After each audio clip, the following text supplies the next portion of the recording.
නඩුවනේ දැන් ඕගොල්ලෝ ඒජී ඇවිල්ලා කියනවා මම තාම සර්විස් එකේ ඉන්නවා කියලා. කොහමද අයියා මං දවස් මාස එකමාරක් හොස්පිටල් ආවේ නැත්තම් BOP ගෙවුවේ නැතේ ඇයි? අද වෙනකල් මාස 3ක් පඩි දෙන්න. අයියා ඇත්ත කියන්න. මං කවදාත් මේ පාර්ලිමේන්තේ යනකොට ජරා MP කියලා විදියට යන්න බෑ මට. මං ඔබතුමාට අවිලා කතා කරලා ඒ සල්ලි ආපහු දැම්මා. එතකොට සල්ලිත් ගෙවන්න නැතුව මට සල්ලිත් දාලා ඊට පස්සේ BOP ගහන්න නැතුව ඒ නඩුව තියෙනවා. දැන් ඒ නඩුව ආණ්ඩුව පාවිච්චි කරනවා මාව එළියට දාන්න. ඔබතුමාට අදටත් පුළුවන් මට BOP ගන්න. අයි මම මාසේ එකමාරක් හොස්පිටල් ආවේ නැහැ. අයි මට BOP ගෙවෙන්නේ නැද්ද? දේශපාලනේ කරන්න එපා අයියා. මට මේ පාර්ලිමේන්තේ ගොඩක් දවස් ඉන්න ඕනේ කියලා මට ඕමනාවක් නැහැ. හැබැයි ඉන්න දවස් වෙනකම් මම කෙලින් වැඩ කරනවා. ඔයා මගේ හැටිය දන්නවා හොඳට. ඉන්න දවස් වෙනකම් මම ඇඩ්මින් වැඩ කරා. ඇඩ්මින් හැමදාම පාටිය දානකොට අපිට කොලිජ් එක සෙෂන් තියෙනකොට අහල බලන්න ඇඩ්මින්ලාට කාටද මේ බාර් එක බාර දෙන්න කියලා.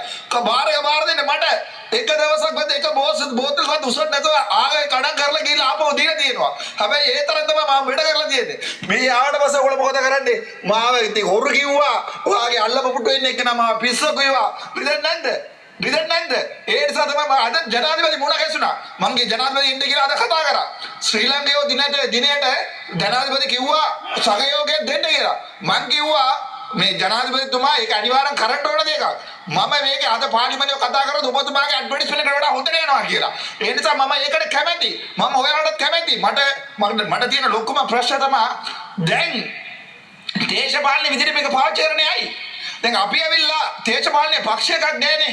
එතකොට පළවෙනි දවසේ මං කිව්වේ මොකද්ද? ඕගොල්ලෝට අපි මරන්න ආදරේ කියලා. හැබැයි ඕගොල්ලෝ මොකද කරේ? ආයේ මා එලවල ජෙලවල ඉන්න එකේ ලැජ්ජ වෙන්න ඕනේ ආණ්ඩුව තියාගන්න. මතක තියාගන්න. ජෙලවල ඉන්න එක වාහනේ නැතුවා කියලා අරස් කරලා දැම්මා මේ පොලිසිය. හැබැයි හාමතුරු ගැන පොලිසියට ගාලා දිනනවා. පුදුබිලිම උසගෙන ගිහලා තියලා දිනනවා. මේක තමයි මේ රටේ. ඒ නිසා තමයි අපි හිතන්නේ මේක අපේ රටට අපිට ජීවත් වෙන්න කැමති නෑ කියලා. නැත්තම් අපිට වෛරය නෑ සිංහල ජනතාවත් එක්ක. හිතලා බලන්නකෝ. මම පොලිසියට ගාලා දීපුවාට මේලාට ඉවරයි. ඒක තමයි කියන්නේ මේ රටේ ජනාධිපති කියනවා මේ සිංහල නෑ, බුද්දිස්ට් නෑ, හින්දු නෑ අපි ඔක්කොම එකයි කියලා ඒක කටින්. ඒක කටින් නැත්නම් වෙන දැනකි. හැබැයි අපි කියන්නේ අපේ පපුවේ තියෙන ඒ වගේ එකක් නෑ.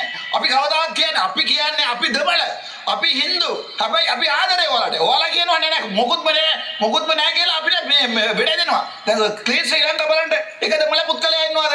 උත්තර කොච්චර වංජා දූෂණය කරලා ගැව්වද? ඔයගොල්ලෝ එකක්වත් අල්ලුවාද? නෑනේ. හරි කමන්නේ. අපි ડોක්ටර්ස්ලාගේ පර්මිට් එකට යමු. මට උත්තර දෙන්න සෞඛ්‍ය මැතිතුමා. අපි SL ග්‍රේඩ් එක මොකද්ද? SL grade 2 එමෝ කෙනෙක්. කන්සල්ටන්ට් ලාගේ SL grade එක මොකද්ද? SL grade 3. අපිට වාහනයක් නැහැ, පොමිට් නැහැ. හැබැයි ඔය AG SL grade එක මොකද්ද? කිසි grade එකක් නැහැ. එක්ක SL grade 1 නැත්නම් බිඳුවයි.